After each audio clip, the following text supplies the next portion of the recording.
Hello friends, welcome to the class. Previous year ಕ್ವಶನ್ಸ್ಗಳನ್ನು ನೋಡ್ತಾ ಇದ್ದೀವಿ. ಮತ ಹಾಕುವ ವಯಸ್ಸನ್ನು 21ರಿಂದ 18 ವರ್ಷಕ್ಕೆ ಇಳಿಸಿದ್ದು ಸಂವಿಧಾನದ ಎಷ್ಟನೇ ತಿದ್ದುಪಡಿಯಿಂದ? 21 ವಯಸ್ಸಿನ ಮೇಲ್ಪಟ್ಟವರು ಮಾತ್ರ ವೋಟ್ ಹಾಕ್ಬೇಕಂತಿತ್ತು. ಅದನ್ನ 18 ವರ್ಷಕ್ಕೆ ಇಳಿಸಿದ್ವಿ. ಯಾವ ತಿದ್ದುಪಡಿ ಮೂಲಕ ಅಂತ ಹೇಳ್ತಾ ಇದ್ದಾರೆ? 59, 60, 61, 62. ಇಲ್ಲಿ ಸರಿಯಾದ ಉತ್ತರ ಡೈರೆಕ್ಟ್ ಕ್ವಶನ್ ಇದೆ 61. ಇದು ಯಾವ ವರ್ಷ ಅನ್ನೋದು ಕೂಡ ಹೇಳಿ. ವರ್ಷ ಕೂಡ ಕೇಳಿದರೆ ಯಾವ ವರ್ಷ? ಇದು ಕಾಯ್ದೆ ಆಗಿದ್ದು 1 ವರ್ಷ, ಬಟ್ ಅದು ಜಾರಿಗೆ ಬಂದಿದ್ದು ಮತ್ತೊಂದು ವರ್ಷ. ಈಗ ನಮ್ದು 73rd ಕಾನ್ಸ್ಟಿಟ್ಯೂಷನ್ ಅಮೆಂಡ್ಮೆಂಟ್ ಏನಂತೀವಿ? 1992 ಅಂತೀವಿ, ಬಟ್ ಅದು ಜಾರಿಗೆ ಬಂದಿದ್ದು ಯಾವಾಗ? 1993 ಅಲ್ಲಿ. ಸೇಮ್ ಅದೇ ತರ ಇದು ಕಾಯ್ದೆಗೆ ಯಾವ ವರ್ಷ ಆಯ್ತು ಮತ್ತು ಜಾರಿಗೆ ಬಂದಿದ್ದು ಯಾವಾಗ? ಅದನ್ನು ಕೂಡ ಎಕ್ಸಾಮ್ ಅಲ್ಲಿ ಕ್ವಶನ್ ಕೇಳಿದರೆ ನಾ ಎಲ್ಲ ಥಿಯರಿ ಕ್ಲಾಸ್ ಅಲ್ಲಿ ಕಂಪ್ಲೀಟ್ ಆಗಿ ಎಕ್ಸ್ಪ್ಲೈನ್ ಮಾಡಿದ್ದೀನಿ. ಅದನ್ನ ನೀವು ಇಲ್ಲಿ ಆನ್ಸರ್ ಮಾಡ್ತಾ ಹೋಗಿ ಕಮೆಂಟ್ ಸೆಕ್ಷನ್ ಅಲ್ಲಿ ಹೇಳಿ ಸ್ನೇಹಿತರೆ. ಮತ್ತು ಇಲ್ಲಿ ಇದು ಆಗಿದ್ದಕ್ಕೋಸ್ಕರ ಏನ್ ಮಾಡಿದ್ರು, ಮೊದಲು ಚೀಫ್ ಎಲೆಕ್ಷನ್ ಕಮಿಷನರ್ ಅಂತ ಏನಿರ್ತಿತ್ತು, ಬರೀ ಒಂದೇ ಪೋಸ್ಟ್ ಇತ್ತು, ಚೀಫ್ ಎಲೆಕ್ಷನ್ ಕಮಿಷನರ್. ಈಗ ಅದರ ಜೊತೆಗೆ +2 ಮೆಂಬರ್ಸ್ ಮಾಡಿದ್ರು. ಅದು ಯಾವ ವರ್ಷ ಅನ್ನೋದು ಕಡೆ ಈ ಕಾರಣದಿಂದಾನೇ ಮಾಡಿದ್ರು. ಯಾವ ವರ್ಷ ಚೀಫ್ ಎಲೆಕ್ಷನ್ ಕಮಿಷನರ್ ಇದ್ದು +2 ಆಯ್ತು. ಆಗ 3 ಜನ ಆದ್ರಲ್ಲ, 1 + 2 = 3 ಮೆಂಬರ್ಸ್ ಮಾಡಿ ಆಗಿತ್ತು ಅದು. ಅದಾದ್ಮೇಲೆ ಮತ್ತೆ ಸಿಂಗಲ್ ಮೆಂಬರ್ ಬಡಿ ಮಾಡ್ತಾರೆ, ಮತ್ತೆ ವಾಪಸ್ 1 + 2 = 3 ಅಂತ ಮಾಡಿ ಈಗ ಸದ್ಯಕ್ಕೆ 1 + 2 3 ಮೆಂಬರ್ಸ್ ಇದ್ದಾರೆ. ಈಗ ಸದ್ಯಕ್ಕೆ ಆ 3 ಮೆಂಬರ್ ಹೆಸರನ್ನ ಹೇಳಿ, ಯಾಕಂದ್ರೆ ಎಕ್ಸಾಮ್ ಅಲ್ಲಿ ಕರೆಂಟ್ ಅಫೇರ್ಸ್ ಅಲ್ಲಿ ಇರೋದ್ರಿಂದ ಅದನ್ನು ಕೂಡ ಕೇಳ್ತಾರೆ. ಕಮೆಂಟ್ ಸೆಕ್ಷನ್ ಅಲ್ಲಿ ಹಾಕ್ತಾ ಹೋಗಿ. Okay, right. ರಾಷ್ಟ್ರಾಧ್ಯಕ್ಷರನ್ನು ಸೇವೆಯಿಂದ ತೆಗೆದುಹಾಕಲು ಭಾರತ ಸಂವಿಧಾನದಲ್ಲಿ ಸೂಚಿಸಿರುವ ವಿಧಾನ. ರಾಷ್ಟ್ರಪತಿಯವರನ್ನು ಹೇಗೆ ತೆಗೆದುಹಾಕ್ತೀರಿ? ಅವಿಶ್ವಾಸ ಮಂಡನೆ ಮಾಡೋದ್ರ ಮೂಲಕ, ನೋ ಕಾನ್ಫಿಡೆನ್ಸ್ ಮೋಷನ್ ಮೂಲಕ, ದೋಷಾರೋಪಣೆ ಸಲ್ಲಿಸೋದ್ರ ಮೂಲಕ, ಪ್ರಜಾಭಿಪ್ರಾಯ ಸಂಗ್ರಹದ ಮೂಲಕ, ಪ್ರಜೆಗಳ ಅಭಿಪ್ರಾಯ ಸಂಗ್ರಹ ಮಾಡಿ ಇವ್ರನ್ನ ತೆಗಿಬೇಕಾ ಬೇಡ ರಾಷ್ಟ್ರಪತಿನ ಅಂತ. ಎಷ್ಟೋ ಜನ ಪ್ರಜೆಗಳಿಗೆ ರಾಷ್ಟ್ರಪತಿ ಯಾರಿದಾರೆ ಅಂತ ಐಡಿಯಾನೇ ಇರಲ್ಲ ಅವರಿಗೆ, ಅಲ್ವಾ? ಇವ್ಯಾವುದೂ ಅಲ್ಲ. ಸರಿಯಾದ ಉತ್ತರ ದೋಷಾರೋಪಣೆ ಸಲ್ಲಿಸೋದ್ರ ಮೂಲಕ ಇವ್ರನ್ನ ಸೇವೆಯಿಂದ ತೆಗೆದುಹಾಕಬಹುದು. ದೋಷಾರೋಪಣೆ. ಯಾವ ಮೆಜಾರಿಟಿ ಇರ್ತದೆ ಸ್ನೇಹಿತರೆ ರಾಷ್ಟ್ರಪತಿಗೆ? ಇವ್ರಿಗೊಂದು ಸ್ಪೆಷಲ್ ಮೆಜಾರಿಟಿ. ಏನದು special majority? 2/3 of the present and voting ಅಲ್ಲ, ಟೋಟಲ್ ಮೆಂಬರ್ಶಿಪ್. ಒಟ್ಟು ಅಂದ್ರೆ ನಮ್ಮ ಲೋಕಸಭೆಯಲ್ಲಿ ಎಷ್ಟಿದ್ದಾರೆ? 543 ಇದ್ದಾರೆ. 543 2/3 ತೆಗಿಬೇಕು. ಈ ಬೇರೆ ನಮ್ಮ GST ಆಗಿರ್ಲಿ, ಮಹಿಳಾ ಬಿಲ್ ಆಗಿರ್ಲಿ, ಅಂತವೆಲ್ಲ ಏನಾಗ್ತದೆ, ಸಂವಿಧಾನ ತಿದ್ದುಪಡಿ ಮಾಡೋದಿರ್ತದಲ್ಲ, ಅವಕ್ಕೆಲ್ಲ ಹೇಗಿರ್ತಿತ್ತು? ಯಾವ ಮೆಜಾರಿಟಿ? ಇಲ್ಲಿ 2/3 of the present and voting ಅಂತ ಇರ್ತಿತ್ತು. ಅಂದ್ರೆ 543ರಲ್ಲಿ ಏನಾಗಿದ್ದಾರೆ? ಒಂದು ಎಕ್ಸಾಂಪಲ್ ತಗೊಳ್ಳೋಣ. 543ರಲ್ಲಿ ಒಂದು 3 ಜನ ಡೆತ್ ಆಗಿದ್ದಾರೆ ಅನ್ಕೊಳ್ಳಿ. ಅವ್ರು ಯಾರು ಇಲ್ಲ ಆಯ್ತು, 540 ಉಳಿತಾ. ಒಂದು 40 ಜನ ಅವತ್ತು ಆಬ್ಸೆಂಟ್ ಇದ್ದಾರೆ, ಸದನಕ್ಕೆ ಬಂದೇ ಇಲ್ಲ. 500 ಜನ ಉಳಿದ್ರು. 500 ಜನ ಆಯ್ತು. ಇಲ್ಲಿ ಮತ್ತೆ ಒಂದು 80 ಜನ ಸದನ ಒಳಗಡೆ ಬಂದ್ರು, ಅಲ್ಲಿ ಓಟ ಮಾಡಲ್ಲ. ಅವ್ರು ಸುಮ್ ಕೂತ್ಕೊಂಡ್ಬಿಡ್ತಾರೆ, ಹಂಗೆ ಸೈಲೆಂಟ್ ಆಗಿ ಕೂತ್ಕೊಂಡ್ಬಿಡುದು. ಒಳಗಡೆ ಇದ್ದಾರೆ ಸದನದಲ್ಲಿ, ವೋಟ್ ಮಾಡಲ್ಲ. ಈಗ ಎಷ್ಟು ಉಳಿತು? 420. ಈ 420ಯಲ್ಲಿ 2/3 ಅನ್ನಂಗೆ ಪ್ರೆಸೆಂಟ್ ಅಂಡ್ ವೋಟಿಂಗ್ ಅಂದ್ರೆ ಏನು? ಪ್ರೆಸೆಂಟು ಇರಬೇಕು, ವೋಟು ಮಾಡಬೇಕು, ಅಂತದ್ರಲ್ಲಿ 2/3 ಅಂತಾರೆ. 2/3 ಆಫ್ ದ 420 ಎಷ್ಟಾಗತ್ತೆ? 420 ಅನ್ನುವಂಥದ್ದು 3 1 ಇಲ್ಲಿ 3 1 ಆಯ್ತಾ, ಇಲ್ಲಿ 3 4 ಸೊ 280 ಮೆಂಬರ್ಸ್ ಇಷ್ಟು ಸೈನ್ ಮಾಡಿದ್ರೆ ಸಾಕು. ಯಾವುದಕ್ಕೆ? ಈ ನಮ್ಮ GST ಬಿಲ್ ಆಗಿರ್ಬೋದು, ರೈಟ್? ಈಗ ಮಹಿಳೆಗೆ ನಾವು ರಿಸರ್ವೇಶನ್ ಕೊಟ್ಟಿವಲ್ಲ, ಅದಕ್ಕಾಗಿರ್ಬೋದು. 280 ಆದ್ರೆ ಸಾಕು. ಬಟ್ ರಾಷ್ಟ್ರಪತಿಯನ್ನ ತೆಗೆದಬೇಕಾದ್ರೆ 2/3 ಆಫ್ ದಿ ಟೋಟಲ್ ಅಂದ್ರೆ ಇಲ್ಲಿ 543 ಇದೆ ಅಲ್ವಾ, ಇಂಟು 2/3 ಎಷ್ಟಾಗ್ತದೆ?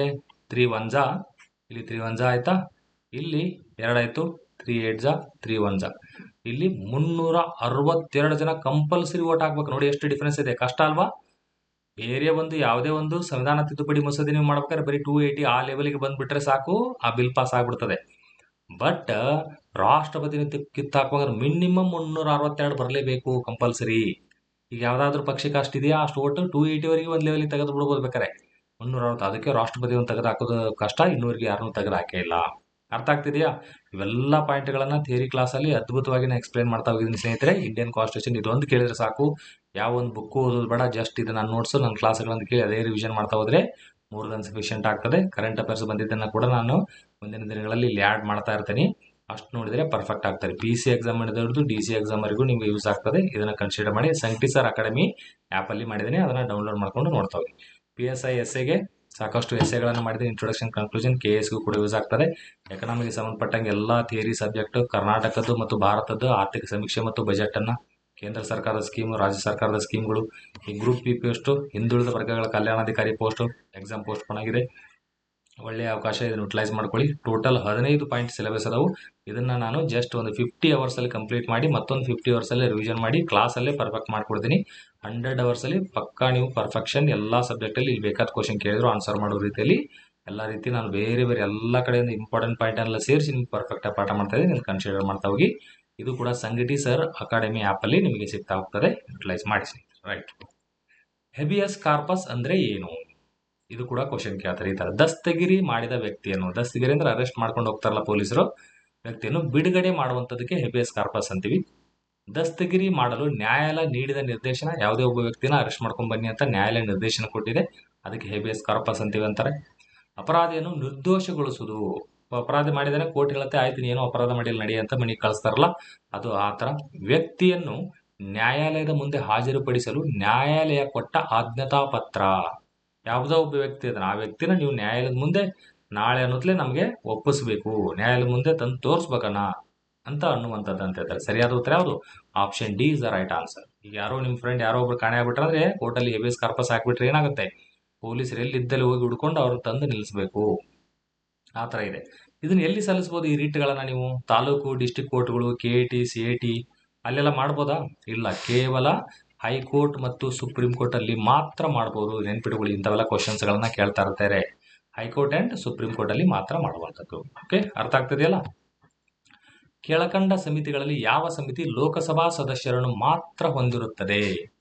ಸಾರ್ವಜನಿಕ ಲೆಕ್ಕ ಸಮಿತಿ, ಪಬ್ಲಿಕ್ ಅಕೌಂಟ್ಸ್ ಕಮಿಟಿ ಅಂತಾರ, ಪ್ಯಾಕ್ ತುಂಬಾ ಇಂಪಾರ್ಟೆಂಟ್ ಕಮಿಟಿ ಇರುವಂಥದ್ದು. ಅಂದ್ರೆ ಕೇವಲ ಲೋಕಸಭೆ ಸದಸ್ಯರಷ್ಟೇ ಇರ್ತಾರೆ ಈ ಕಮಿಟಿ ಅಂತ ಯಾವ್ದಾದ್ರು ಕಮಿಟಿ ಹೇಳಬೇಕು. ಅಂದಾಜು ಸಮಿತಿ, ಕಮಿಟಿ ಆನ್ ಎಸ್ಟಿಮೇಟ್ ಕಮಿಟಿ ಅಂತೀವಿ. ಸಾರ್ವಜನಿಕ ಉದ್ಯಮಗಳ committee, committee on public undertakings. ಶಾಸನಗಳ ನಿಯೋಜನಾ ಸಮಿತಿ, ಕಮಿಟಿ ಆನ್ ಡೆಲಿಗೇಟೆಡ್ ಲೆಜಿಸ್ಲೇಷನ್. ಯಾವುದರಲ್ಲಿ ಕೇವಲ ಲೋಕಸಭೆ ಮಾತ್ರ ಇರ್ತಾರೆ ಸದಸ್ಯರು? ಆಪ್ಷನ್ ಹೇಳ್ಬೋದಾ? Option B is the right answer. ಅಂದಾಜು ಸಮಿತಿಯಲ್ಲಿ ಮಾತ್ರ ಕೇವಲ ಲೋಕಸಭೆ ಮಾತ್ರ. ರಾಜ್ಯಸಭೆ ಯಾರು? ಇದೆಲ್ಲದಕ್ಕೂ ಸಾರ್ವಜನಿಕ ಲೆಕ್ಕ ಸಮಿತಿಯಲ್ಲಿಯೂ ರಾಜ್ಯಸಭೆಯವರು ಇರ್ತಾರೆ. ಓಕೆ, ಇಲ್ಲಿ ಲೋಕಸಭೆಯಲ್ಲಿ 15 ಜನ ಇದ್ರೆ ರಾಜ್ಯಸಭೆಯಲ್ಲಿ 7 ಜನ, ಟೋಟಲ್ 22 ಜನ ಮೆಂಬರ್ ಇರ್ತಾರೆ. ಇದೇ ರೀತಿ ಈ ಅಂದಾಜು ಸಮಿತಿಯಲ್ಲಿ ಎಷ್ಟು ಜನ ಇರ್ತಾರೆ? ಸಾರ್ವಜನಿಕ ಉದ್ಯಮಗಳ ಸಮಿತಿಯಲ್ಲಿ ಎಷ್ಟು? ಈ ಶಾಸನಗಳ ನಿಯೋಜನಾ ಸಮಿತಿಯಲ್ಲಿ ಎಷ್ಟು ಇರ್ತಾರೆ? ಓಕೆ, ಮತ್ತು ಈ 4 ಸಮಿತಿಯಲ್ಲಿ ಹೈಯೆಸ್ಟ್ ಮೆಂಬರ್ಸ್ ಎಲ್ಲಿದ್ದಾರೆ? ಇದು UPSC ಇಲ್ಲಿ ಕೂಡ ಕ್ವಶನ್ ಕೇಳಿದ್ದಾರೆ. ಈ 4 ಸಮಿತಿಯಲ್ಲಿ ಹೈಯೆಸ್ಟ್ ಜನ ಜಾಸ್ತಿ ಮೆಂಬರ್ಸ್ ಇರೋದು ಯಾವ ಸಮಿತಿಯಲ್ಲಿ? ಓಕೆ, ಸೊ ಇವುಗಳನ್ನ ಹೇಳ್ತಾ ಹೋಗಿ. ಈ ರೀತಿ ಸಾಕಷ್ಟು ಬಾರಿ ಕ್ವಶನ್ಸ್ ರಿಪೀಟ್ ಆಗ್ತಾ ಹೋಗಿದೆ. ಈಗ ಸದ್ಯಕ್ಕೆ ಸಾರ್ವಜನಿಕ ಲೆಕ್ಕ ಸಮಿತಿಯ ಚೇರ್ಮನ್ ಯಾರಿದ್ದಾರೆ ಅದು ಕೂಡ ಇವೆಲ್ಲ ಕ್ವಶನ್ ಆಗಿದೆ. ಎಲ್ಲ ಥಿಯರಿ ಕ್ಲಾಸಲ್ಲಿ ಕಂಪ್ಲೀಟ್ ಆಗಿ ಇಂಡಿಯನ್ ಪಾಲಿಟಿಯನ್ನು ಸಂಘಟಿ ಸರ್ ಅಕಾಡೆಮಿಯಲ್ಲಿ ಇನ್ ಡೀಟೇಲ್ ಆಗಿ ಹೇಳಿದ್ದೀನಿ, ಅದನ್ನೆಲ್ಲ ನೋಡ್ಬೋದು. ಭಾರತದ ಸರ್ವೋಚ್ಚ ನ್ಯಾಯಾಲಯದ ಪ್ರಪ್ರಥಮ ಮಹಿಳಾ ನ್ಯಾಯಾಧೀಶರನ್ನ ಗುರುತಿಸಿ. ಫಾತಿಮಾ ದೇವಿ, ಅಣ್ಣಾ ಚಾಂದಿ, ಲೈಲಾ ಸೇಠ್ ಅಂಡ್ ಚಂದ್ರವತಿ. ಸರ್ವೋಚ್ಚ ನ್ಯಾಯಾಲಯ ಸುಪ್ರೀಂ ಕೋರ್ಟ್ ಇಂದ ಕೇಳ್ತಾ ಇದ್ದಾರೆ. ಇದ್ಯಾರು? ಫಾತಿಮಾ ದೇವಿ ಅಥವಾ ಫಾತಿಮಾ ಬಿವಿ ಅಂತ ಕೂಡ ಕೆಲವೊಂದು ಕಡೆ ಹೆಸರು ಆ ಥರ ಇದೆ. ಫಾತಿಮಾ ದೇವಿ. ಇಲ್ಲಿ ಅಣ್ಣಾ ಚಾಂಡಿ ಅನ್ನೋರು ಹೈಕೋರ್ಟಿಗೆ ಆಗಿರ್ತಾರೆ. ಫಸ್ಟ್ ಟೈಮ್ ಹೈಕೋರ್ಟಿಗೆ ಆಗಿರುವಂಥದ್ದು, ಫಸ್ಟ್ ಲೇಡಿ ಅವರು. ಇಲ್ಲಿ ಸುಪ್ರೀಂ ಕೋರ್ಟ್ ಅಂದಾಗ ನೀವು ಫಾತಿಮಾ ಬಿವಿ ಅವ್ರನ್ನೇ ಹೇಳಿ. ಅಪರಾಧ ನ್ಯಾಯ ವಿಚಾರಣೆ, ಇಲ್ಲಿ ಕ್ರಿಮಿನಲ್ ಜಸ್ಟಿಸ್ ಸಂಬಂಧಪಟ್ಟಂಗೆ ಆ ಸಿಸ್ಟಮ್ ಬಗ್ಗೆ ಸುಧಾರಣೆ ಬಗ್ಗೆ ರಚಿತವಾದ ಸಮಿತಿ ಅಧ್ಯಕ್ಷರು ಯಾರು?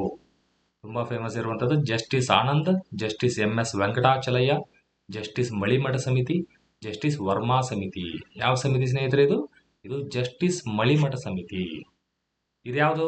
ಈ ಅಪರಾಧ ನ್ಯಾಯ ಸಿಸ್ಟಮ್ ಅಂದ್ರೆ ಏನು? IPC ಇತ್ತಲ್ಲ, IPC ಈಗ ಏನಾಗಿದೆ? BNS ಆಗಿದೆ, ಭಾರತೀಯ ನ್ಯಾಯ ಸಮಿತಿ ಅಂತ ಆಗಿದೆ.